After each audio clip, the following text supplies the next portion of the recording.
The average car payment is $738, but dealerships, they have a different target, $850. Once they land you there, the trap is set and the exit door is locked. Think about it. You've been paying $850 a month for 3 years. You've sent the bank $30,600. You feel like you're making progress, right? Wrong. You pull up your statement and realize you still owe $28,000. Your car is now worth maybe $32,000. If you sold it today, you'd walk away with $4,000, barely enough for a down payment on a used Corolla, let alone a fresh start. By the time you actually own this car in 3 more years, you'll have spent $61,200 on an asset worth $18,000. The reality? You didn't buy a car, you bought a $43,000 hole in your net worth. And here is the kicker. 85% of you will do it all over again. You'll trade in that paid-off car, roll the equity into a new 72-month loan, and sign your life away for another 6 years of $850 payments. This is the car payment trap, and today I'm showing you exactly how they built it. I'm Chris. I've spent years deconstructing how lenders and manufacturers created a perfectly engineered cycle to extract maximum profit while making you feel like a responsible adult. There are 3 mechanisms keeping you stuck. 1, the math trap, the obvious numbers on the contract. 2, the term trap, a subtle shift that most people miss until year 4. And 3, the psychological anchor. This is the one that really locks you in for life. Stay with me because once you see how these 3 work together, you'll never look at a low monthly payment sign the same way again. You've been sold a story. It goes like this. Everyone has a car payment. You need a reliable ride for work. You can't afford cash, so you finance. It's just a part of life. On paper, it even looks safe. If you make $6,000 a month, an $850 payment is only 14% of your income.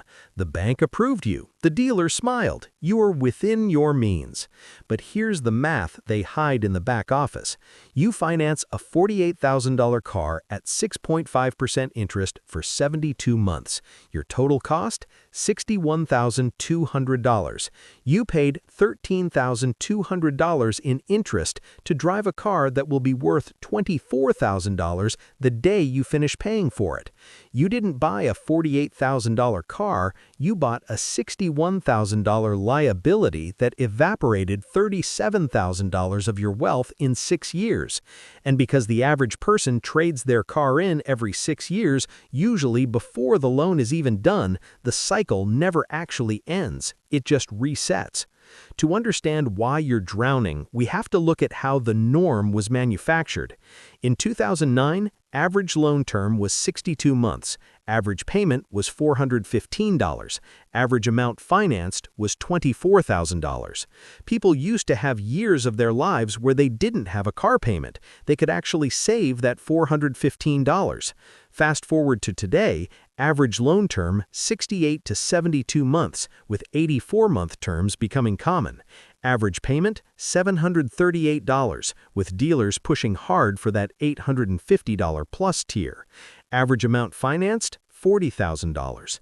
In 15 years, car prices jumped 71%, but median household income only rose about 30%. Dealerships realized they couldn't make cars cheaper, so they made them affordable by stretching the clock. The dealer's logic? If you can't afford $1,100 a month on a 5-year loan, they'll just give you a 7-year loan for $850. They don't care that you'll be underwater, owing more than the car is worth for 90% of the loan. They don't care that you're paying thousands more in interest. They only care that the monthly number fits your budget today, so they can own your budget for the next decade. The trap has snapped shut. Now, you might be thinking, okay, Chris, but I needed a car. I couldn't pay cash. What was I supposed to do? And look, I get it, but let me walk you through the actual math of what's happening to your money in an $850 car loan, and I want you to be brutally honest with yourself about whether this makes any financial sense. Mechanism 1. Front-loaded interest. This is the one that shows up on your contract, but most people don't understand how it actually works. Let's say you finance $50,000 at 7% for 72 months. Your monthly payment is $850.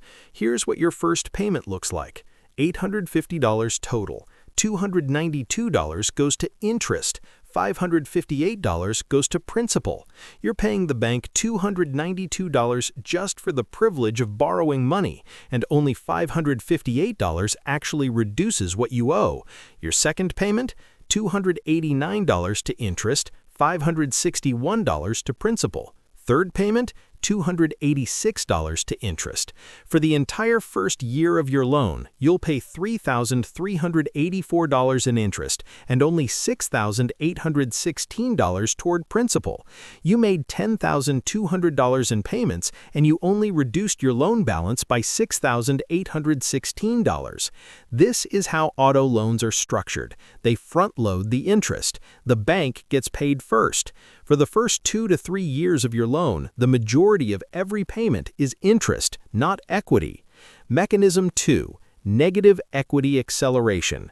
This is the subtle one most people don't realize until it's too late. New cars depreciate fastest in the first 3 years. You drive a new car off the lot, it loses 10 to 20% of its value immediately. By the end of year 1, it's lost about 20 to 30%. By year 3, it's lost about 40 to 50% of its original value. So let's go back to your $50,000 car. 1 year in, you've paid down your loan to $43,184, but your car is now worth about $37,500 if you bought new. You're underwater by $5,684. 2 years in, you owe $36,063. Your car is worth $34,000, still underwater by $2,063. You don't break even until about year 4.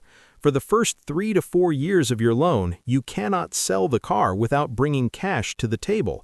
You cannot trade it in without rolling negative equity into your next loan. You are locked in. And here's where it gets diabolical. Most people don't keep cars for 6 years. According to Edmunds, the average person trades in their car every 4.5 years. So you're at year 4. You've been making payments for 48 months. You've paid $40,800. You still owe $21,280. Your car is maybe $27,500. You've got about $6,220 in equity. Finally, but your car is 4 years old now. It's starting to need maintenance. Maybe the warranty is expiring. You're getting tempted by new models with better features. So you go back to the dealership. They offer you $24,500 for your trade-in. That's below market, but you're tired of negotiating. You've got $6,220 in equity after they pay off your loan. You look at new cars, they're now $52,000 because prices went up. You put your $6,220 down, you finance $45,780. At 7% for 72 months, your payment is now $779 per month. Wait, that's less than $850. So you upgrade to the nicer trim level. Now you're at $54,000 financed. Your payment? $920 per month. And the cycle starts all over again. Mechanism 3. The psychological lock. This is the one that really keeps you trapped, and it's completely psychological. Once you've been making $850 car payments for a few years, it becomes your baseline. $850 per month stops feeling like a lot of money. It's just what you pay for transportation. It's normal. So when you finally pay off the car after 6 years, you have this moment where you're payment-free. You've got an extra $850 per month in your budget. You should save it. You should invest it. You should build wealth with it. But you don't, because your car is now 6 years old. It's got 75,000 miles. You're starting to worry about reliability. Your friends are driving newer cars. You feel like you deserve an upgrade. And most importantly, you're used to that $850 leaving your account every month. Having it available doesn't feel like freedom. It feels like found money that you can now redirect to a nicer car. So you trade in your paid-off car, use the equity as a down payment, and sign up for another 6 years. The payment feels normal. You qualified. The bank approved you. This is just what people do. Except here's what just happened. You've now been making car payments for 12 years straight. You've paid $122,400 total across 2 cars, and you're about to do it again. If you do this your entire working life, from age 25 to 65, you will make car payments for 40 years. At an average payment of $850 per month, that's $408,000. You will spend $408,000 on vehicles that depreciate to nearly nothing. That's the car payment trap. And here's the thing that makes this trap so insidious. Every party involved in your car purchase makes more money when you stay in it. The dealership makes money on the sale, on the financing kickback, and on future service. They want you coming back every few years because that's 3 revenue streams per customer per cycle. The lender makes money on interest. The longer your loan, the more interest they collect. A 72-month loan at 7% on $50,000 generates $11,200 in interest.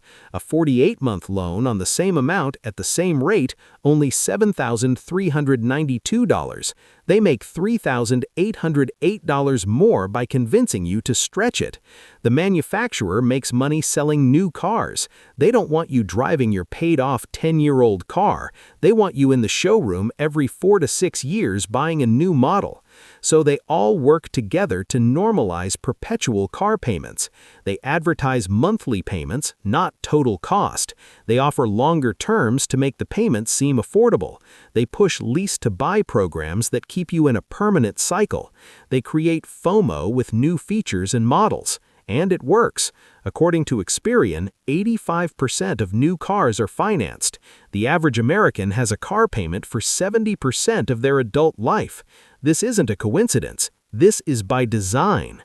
You're not bad with money because you have an $850 car payment.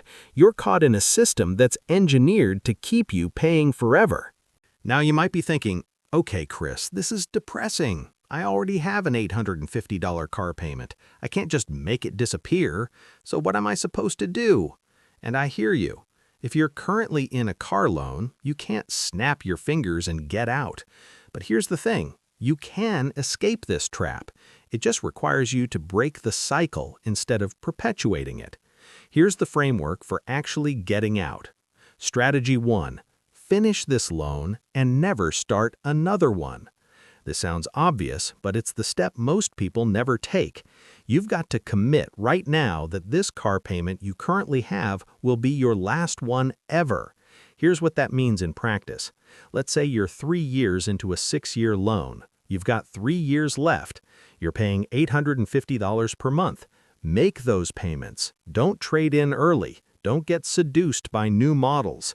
Finish the loan. But here's the critical part. When you make that final payment and the car is paid off, don't stop setting aside $850 per month. Keep making the payment. Just make it to yourself instead of the bank. Open a separate savings account, call it your car fund. Set up an automatic transfer of $850 every month. In 1 year, you'll have $10,200. In 2 years, $20,400. In 3 years, $30,600. When your paid-off car eventually needs to be replaced, you buy the next one in cash. You've got $30,600. You buy a $28,000 reliable used car. You still have $2,600 left over, and you own the car free and clear. No interest, no loan, no trap. Strategy 2, accelerate your current loan. If you want to escape faster, you can attack your current loan aggressively. Most auto loans have no prepayment penalty. That means every extra dollar you pay goes directly to principal. And because of how loan amortization works, paying extra early in the loan saves you the most money. Let's say you owe $36,000 at 7% with 48 months remaining. Your payment is $850. If you add just $150 per month extra toward principal, you'll pay off the loan in 39 months instead of 48. You'll save $2,100 in interest. Even better, once the loan is paid off, you've now got $1,000 per month that you're used to living without. Bank all of it for your next car. Strategy 3, buy used and buy cash. This is the long-term solution that actually builds wealth. New cars lose 20 to 30% of their value in the first year. Let someone else eat that depreciation. Buy a 3-year-old car with 30,000 miles. It's past the worst depreciation, it's still reliable, and it costs 40 to 50% less than new. And buy it in cash. If you follow Strategy 1 and you've been saving $850 per month for 2 years, you've got $20,400. That buys you a very reliable used car. Will it be as nice as a new car? No. Will it have every feature? No. But it's yours. No payments, no interest, no trap. And here's the wealth building part. You keep saving that $850 per month even after you buy the car. In another 3 years, you've got another $30,600. When your current car needs replacing, you upgrade to a $28,000 car, and you still have $20,000 plus left from your fund. That money now goes to investments while you keep building your car fund. After 10 years of this system, you've driven reliable cars the entire time, you've never had a payment, and you've built real wealth instead of paying interest to banks. A car payment isn't a financial tool, it's a wealth extraction system. It is designed to keep you in it. Now you know how it works. The question is, what are you going to do about it? If this video helped you see car payments differently, smash that like button and subscribe. Drop a comment and tell me, what's your current car payment and how long is it? Let's talk about it.